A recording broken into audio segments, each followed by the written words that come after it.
Today's story is going to be physically uncomfortable to listen to.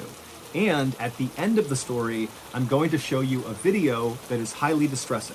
So viewer discretion is advised. But before we get into today's story, if you're a fan of the strange, dark, and mysterious delivered in story format, then you've come to the right place because that's all we do, and we upload once a week. So if that's of interest to you, please encourage the like button to join the official Mr. Ballin Discord server, but secretly manipulate their account so that no matter how engaged they are on the server, they can't level up.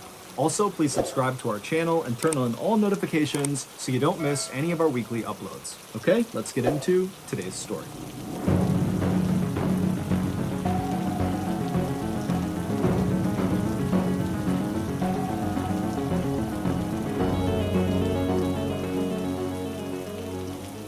At 4 a.m. on February 25th, 2022, a 36-year-old father of three named Christopher Boudram woke up inside of his modest home in Pointe-à-Pierre, which is a city on the Caribbean island of Trinidad and Tobago.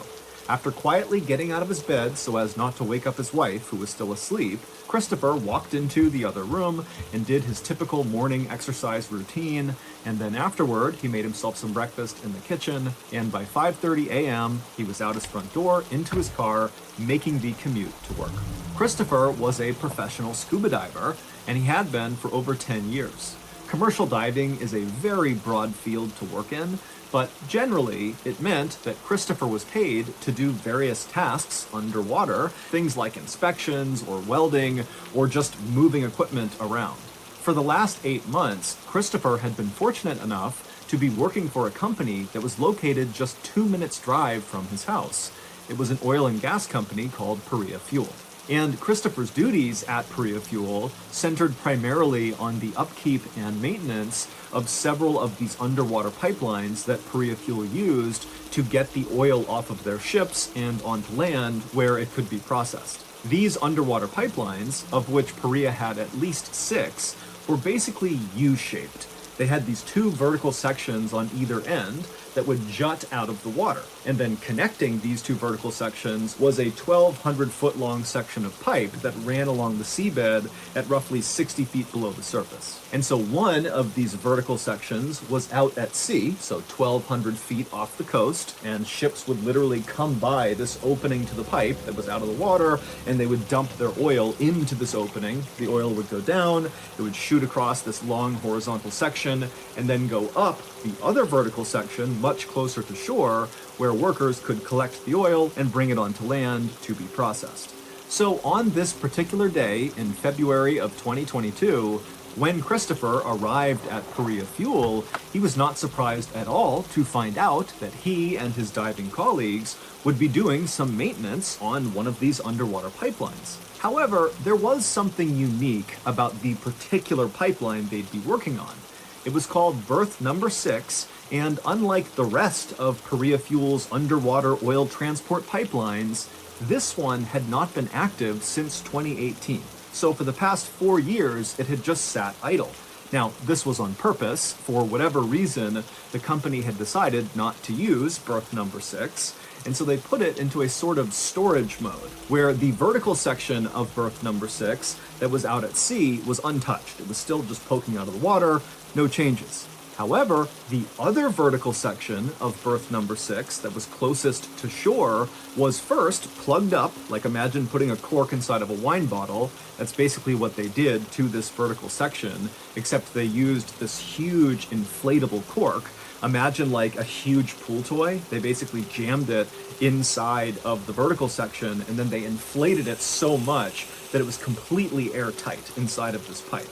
And then, once it was all plugged up, they submerged this section of the vertical pipe underwater, maybe 5 or 10 feet below the surface, to kind of keep it out of the way of all the ships that would be moving around close to shore. And then, also what they did is they put something called a habitat on top of the opening of this now submerged vertical section of Berth Number 6. To understand it, you got to picture something else, okay? So imagine you're in the bathtub and you have a bucket, and you flip it upside down above the surface, so there's nothing inside of the bucket, and you just take the bucket and push it straight down into the water. No matter how deep you push that bucket, as long as you don't rotate it to one side or the other and you just keep it steady, that air pocket inside of the bucket will remain. You can literally reach your hand under the bucket underwater and it will be dry. And so basically, that's what this habitat was. Korea Fuel took a huge bucket, if you will, and they lowered it straight into the water and pressed it down and anchored it right above the opening to this submerged vertical section. So there was a permanent air pocket over the opening to this pipe. And the reason for this is because if they needed to do work on this pipe, like for example, today they wanted Christopher and his colleagues to make this pipe active again, which meant doing work on it, the divers could swim down, get inside of this habitat, stand on the little metal platform they put in there, and then they could take off all of their cumbersome diving equipment and just work on the pipe while breathing air. It was really kind of a luxury. And so after Christopher and the 4 other divers he'd be with that day got their instructions, to get berth number 6 active again, they began getting all their gear together and going over who would be responsible for what once they got down to the habitat. And then once they were all ready, they made their way out to the boat. The 4 other divers that Christopher would be working with that day were men he had worked with many times before and men he would consider his friends. Their names were Kazim Ali Jr., Yusuf Henry, Faisal Kurban, and Rishi Nagasar. Once their boat had moved just off the coast and had stopped kind of roughly over the area where below the surface was this submerged berth number 6 vertical pipe and the habitat, the divers hopped off the boat and they swam straight down. They went up and under the side of this habitat wall and they entered into this breathable airspace right around the entrance to this pipe. And so they climbed up onto the platform, they took off all of their gear, and then once they were just in their wetsuits, they got to work. Now, the job was relatively straightforward. They just needed to basically pull a lever inside of the pipe that would then deflate the big inflatable plug that had been set inside of this pipe to seal it. However, when one of the divers reached down and began to pull on the lever, it was jammed, and so they needed a wrench to kind of free the lever. And so Kazim volunteered to go back to the surface and get a wrench because no one had one inside of the habitat. And so Kazim put his dive gear back on, he dove out from underneath this habitat, swam back to the surface, he talked to the folks on the boat, they handed him a wrench, and then he swam right back down, back inside of the habitat, and then once he poked himself back up, he handed the wrench up to the nearest diver. And that diver took the wrench, he turned back around to face the pipe, he reached down inside, and he began fiddling with the lever, and eventually he freed it. However, the second this lever was activated, something horrific happened inside of that space.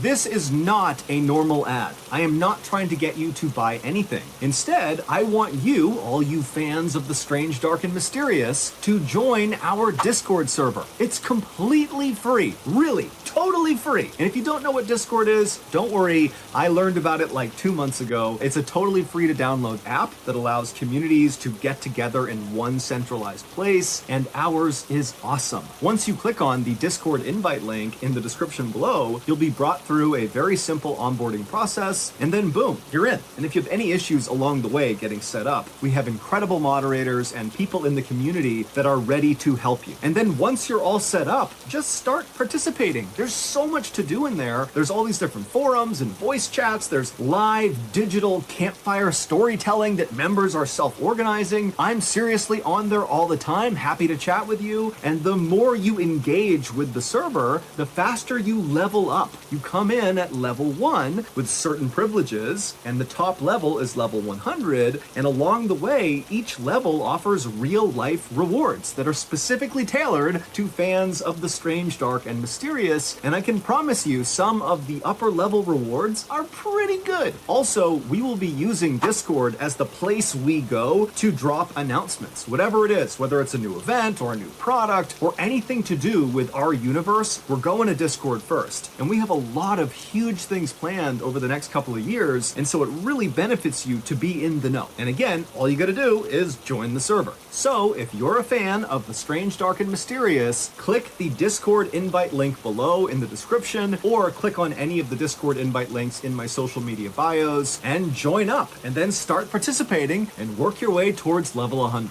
But don't wait, because literally thousands of people are doing this, and we will always be able to tell who signed up early. It literally gets attached to your username, and we will likely begin rewarding people that joined the server early. So again, click the Discord invite link in the description below. Okay, back to the story.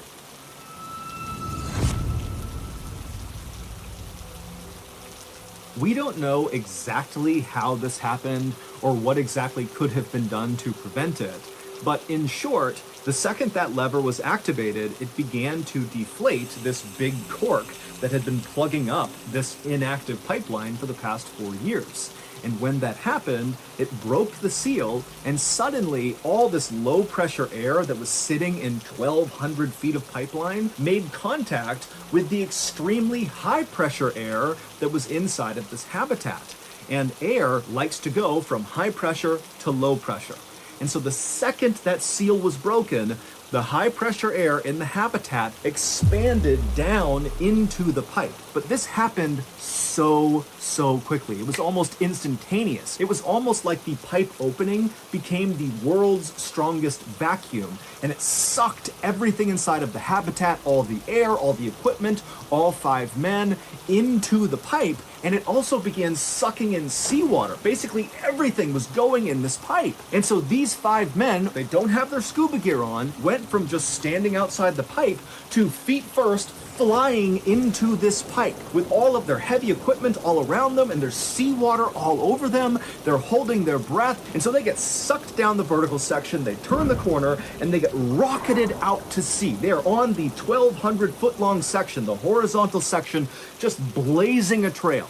Now think about this. All 5 of these guys have no idea what's happened. They're on a breath hold. They are shooting down a pipe. They can't see anything. The space inside of this pipe is so narrow. It's 2.5 feet across. And so they're getting compressed. Their shoulders can barely fit inside of this pipe. And so you gotta figure that all of them are expecting to die. But eventually, the pressure in this pipe did equalize, at which point this vacuum phenomenon stopped up at the habitat, and actually the habitat kind of refilled with air. And when that happened, all the seawater that was getting pulled into this pipe also stopped. So no more air, no more seawater is going into this pipe. It's kind of like whatever went into the pipe, that's what's down there. And when this equalization happened, these men, who by this point are on a several minute long breath hold, they eventually begin to slow down and come to a stop.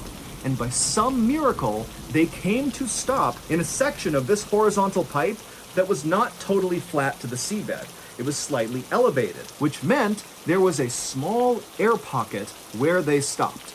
And so they come to a stop and they just start gasping for air, and then they begin yelling out to each other, and they realize all 5 of them are alive, and they're all kind of roughly grouped together in this air pocket. And we know this because one of their cameras on their bodies was rolling when they were pulled into the pipe.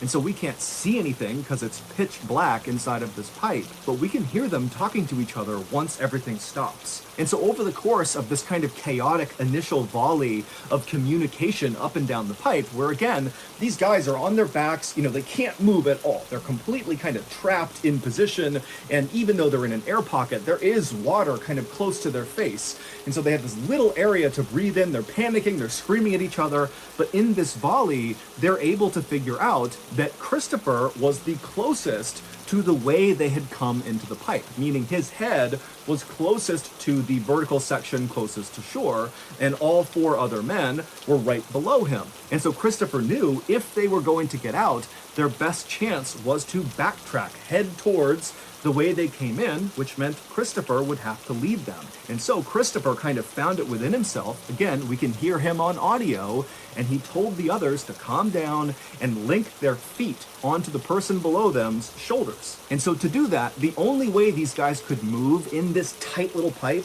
is just by pushing with their heels. And so painfully, slowly, these guys who were very badly battered at this point, they came flying in here surrounded by all their heavy equipment crashing into them.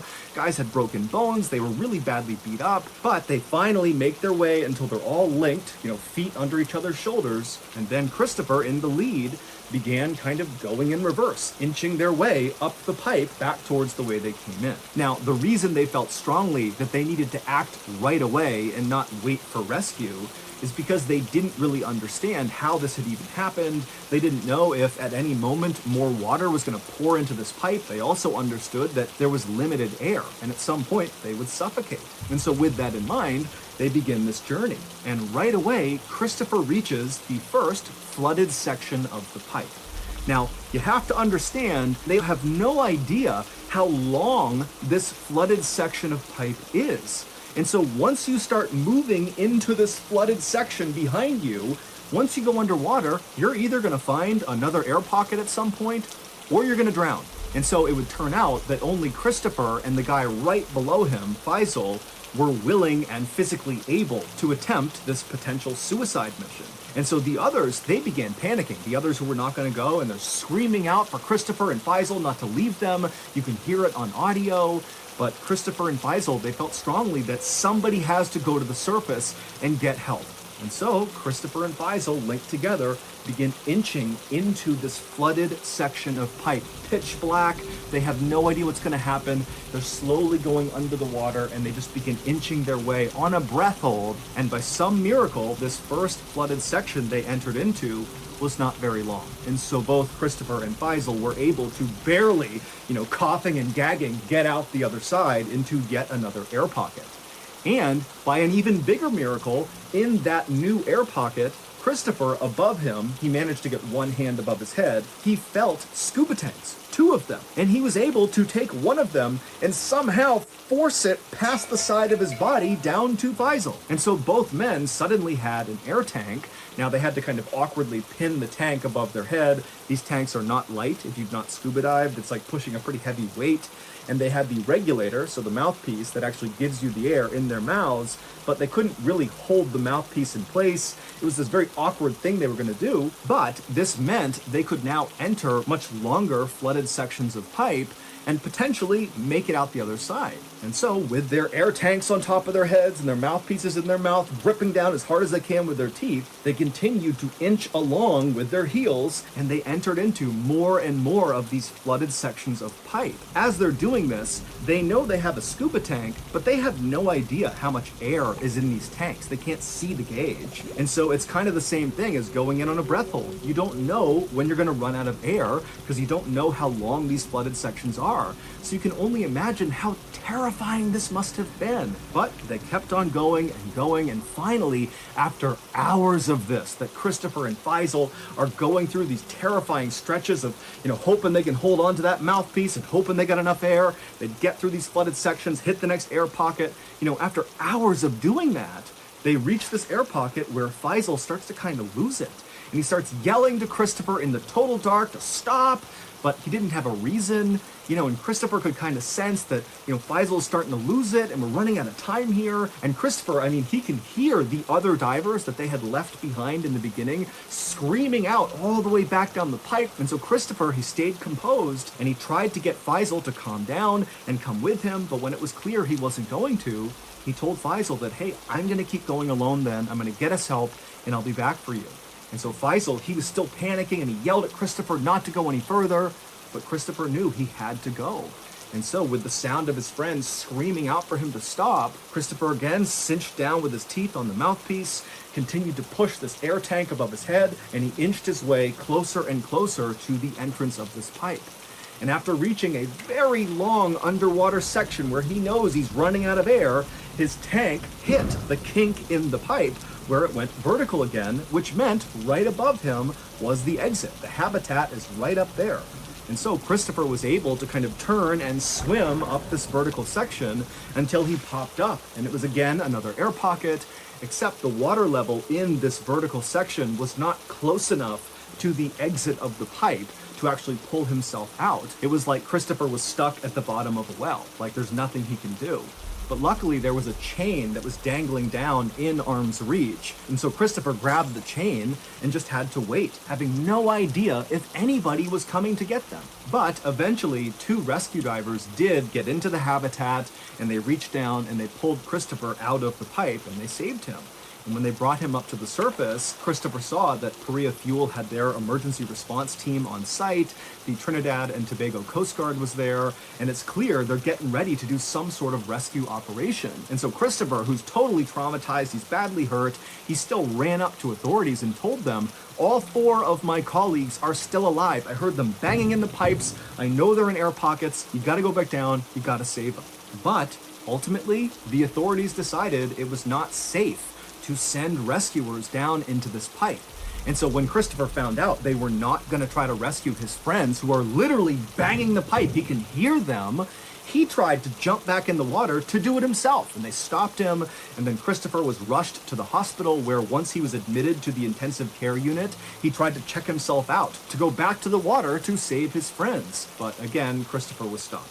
For 2 whole days after Christopher was rescued from this pipe, his colleagues, the 4 other divers, remained trapped in the most claustrophobic, horrible situation imaginable, and they continued to bang on the pipe and make noises that could be heard on the surface, but nobody did anything. And so finally, on February 27th, the noises stopped inside of the pipe because all of the men died. They either died of suffocation because they ran out of air in the pipe, or they died from one of their injuries, or they attempted to do one of those long underwater sections of pipe on a breath hold because they didn't have scuba tanks, and they drowned. On February 28th, 3 of the divers' bodies were recovered, and the final body, the 4th diver, was recovered on March 3rd. It's unclear why Christopher and the other divers did not do something to equalize the pressure inside of the habitat and inside of this pipe before undoing the plug, because this vacuum effect, which is known as delta P, is actually easy to anticipate and relatively easy to prevent. But the investigation into exactly what happened and who is to blame is still ongoing. However, the only survivor, Christopher, and many other people who are following this case, they believe the 4 deaths are directly attributable to Korea Fuel, who were primarily responsible for not allowing a rescue operation to happen in those first 2 days, where you could clearly hear the sounds of these divers banging on the pipe. And so to finish this story, I'm going to show you the final footage taken by one of the divers, Kazim, who was the one who got the wrench and brought it back inside the habitat, handed it off, and then that wrench was used to push the lever, which created the vacuum. You'll see in this video that it looks like nothing is going on, and Kazim is just inside of this habitat, and all the divers are fine, and then it's like his camera just turns black. What's happening there is he was pulled so quickly into the pipe that it looks like it was a cut of the camera, when in reality, that's just how fast everything inside of that habitat was pulled into the pipe. This video is highly distressing. Viewer discretion is advised.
So that's going to do it.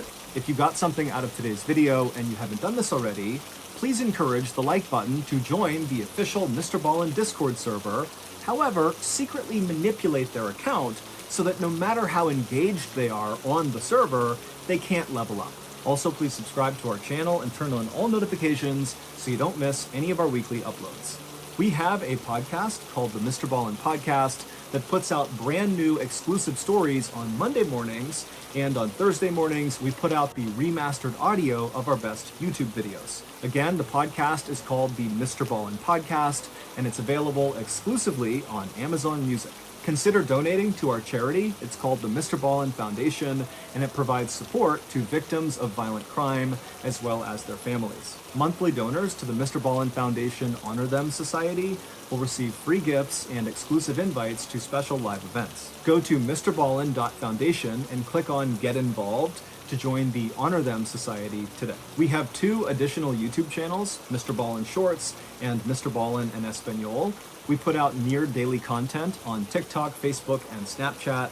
All of those channels are just called Mr. Ballin.